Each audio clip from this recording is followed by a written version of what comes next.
This is an author's reading of One Dude's Guide to Being Bipolar. Welcome to the final chapter, Chapter 12. All the dude ever wanted was his rug back. How to abide in life with bipolar and use your powers for good. Well, that about does her. Wraps her all up. Well, that's most of it, at least. I guess if there's one thing I'd like you to leave this book with, it's hope. And the rationale for that hope is found in the fact that if you're bipolar or know someone who is, then you get to see the world through a unique lens that less than 1% of the people in this universe get to experience, even if only vicariously through a bipolar loved one. Sometimes that lens makes this world into a beautiful, promising, and completely interconnected universe full of endless opportunities. Other times it makes you want to join the nearly 20% of bipolars who end up killing themselves. But say what you will about bipolar disorder, at least it's unique. As I write this book, I'm somewhat manic, probably hypomanic.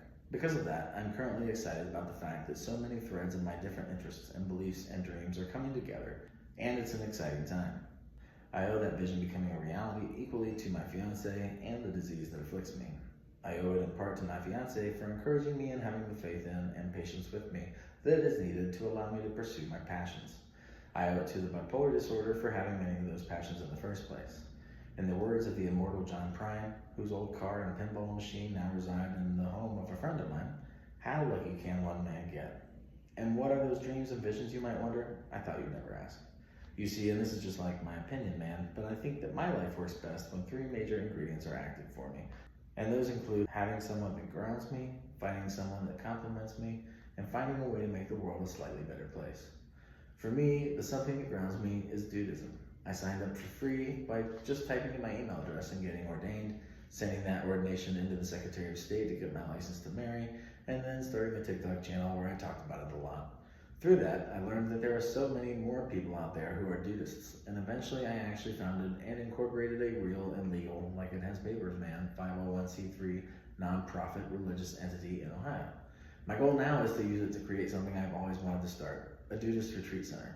It would have awesome workshops ranging from beekeeping to making maple syrup to home growing weed, and the campers, or achievers perhaps, would stay in little tiny house shacks scattered throughout the property. Weed-infused s'mores and songs around the campfire would be the norm most evenings, and we'd definitely eat and drink and play well. If you will it, it is no dream, of course. Some fucking fascist said that, but it's true. If you'd like to know how close our goal is, you can always visit gemcitycircleofdudists.org/donate to see how close we are to finally finding the venue we want. Wouldn't this old barn though from that place I almost bought have been perfect? I thought I had finally found the venue I wanted, but it just wasn't to be. It will happen one day though.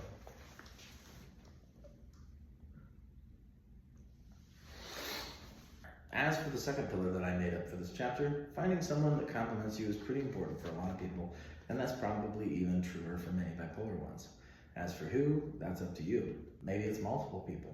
Polyamory has worked well for a lot of my bipolar friends and acquaintances because it allows several people to share the responsibility of helping the bipolar sufferer when they're going through it. Sometimes you might be lucky enough like me to find the one person who gets you and understands you and helps make sure you don't do stupid shit when your mood changes up one way or another.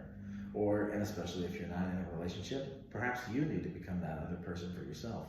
Put rules in place for yourself for what's going to help you abide when you become manic or depressed or both, and stick to them. Regardless of who they are, oftentimes the most important thing they can do for you is help think through your decisions. Do you really need to pay twice of what it's worth for that empty plot of land, or drop $6,000 on a travel agent certification course? Probably not. But having someone who you trust who can help you regulate those kinds of potentially life-changing and not in a good way rash decisions can be a huge asset to you and can literally save you tons of wasted time and money. They can sometimes save your life. So find that special lady or guy or they them friend or become that person for yourself.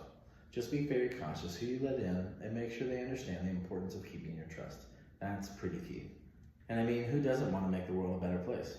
I'm not here to tell you how to do that, man. I've likely joined more political parties and religious denominations than most, and I was so confident every time I belonged to each of them that I wanted other people to join me.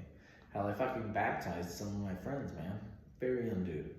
Maybe that's why I love Dudeism so much. I don't give a shit if you join or not, because I know it's a joke, like pretty much every religion that's out there. I'm not even so much trying to urge you to do anything, really. What I would advise, however, is being humble about whatever you do. That doesn't mean letting aggression stand, however, especially when someone clearly steps over the line. This isn't man. There are rules. But, like, maybe just focus on being yourself. whoever that is and will become. I'd also recommend listening to other bipolar people out there, and I've included an appendix page full of other bipolar TikTok creators and accounts that I think you should check out, both for advice and for inspiration. Now, of course, this book bills itself as being able to help you not just get by, but abide. I would argue that when you're properly medicated and have figured out your relationships and how to get the support you need, you can truly thrive as a bipolar person because you can see the world through a unique lens. In the words of the Dudeist Saint Kurt Vonnegut Jr. in his book Timequake, many people need desperately to receive this message. I feel and think much as you do, care about many of the things you care about, although most people do not care about them. You are not alone. You see the world differently, and there's nothing wrong with that. In fact, there's a lot that's great about it.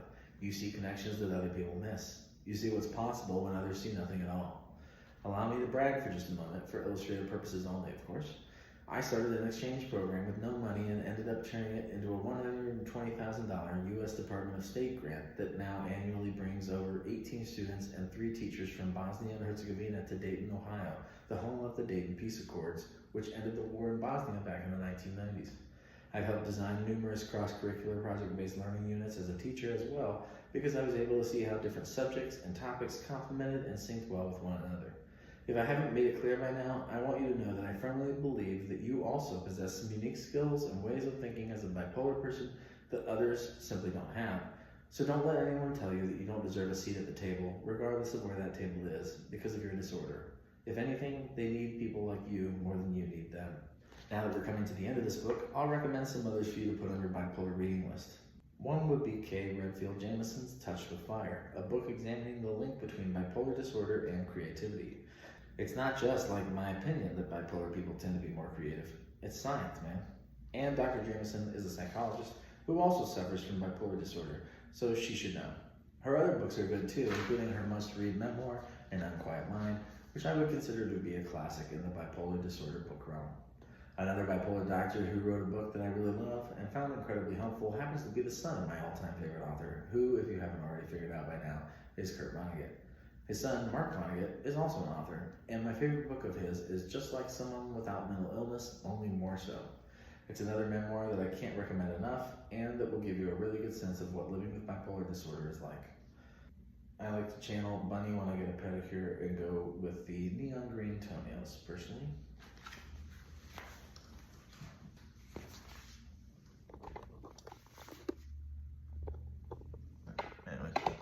A likely fake quote, supposedly from Lao Tzu, goes something like, "The snow goose need not bathe to make itself white. Neither need you do anything but be yourself." And I don't know about you, but I take comfort in that. And I mean, for that matter, I'll even admit that Jesus and Buddha and Muhammad all said some cool shit sometimes. But so did Coy Leray, Bell Hooks, Anthony Bourdain, Kurt Vonnegut, James Baldwin, and fellow Daytonian Irma Bombeck.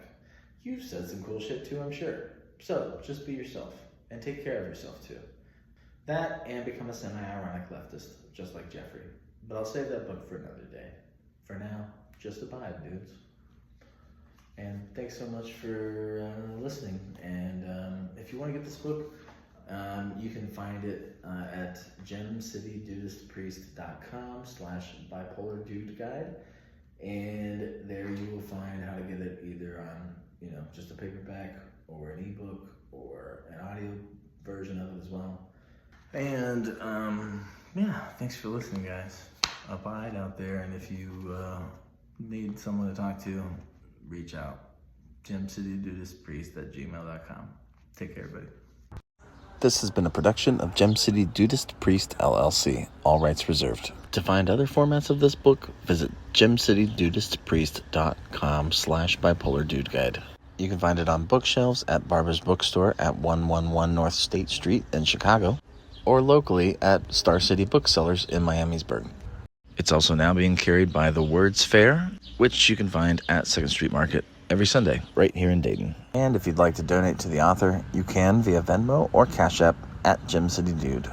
Thanks so much for listening, and abide, everyone.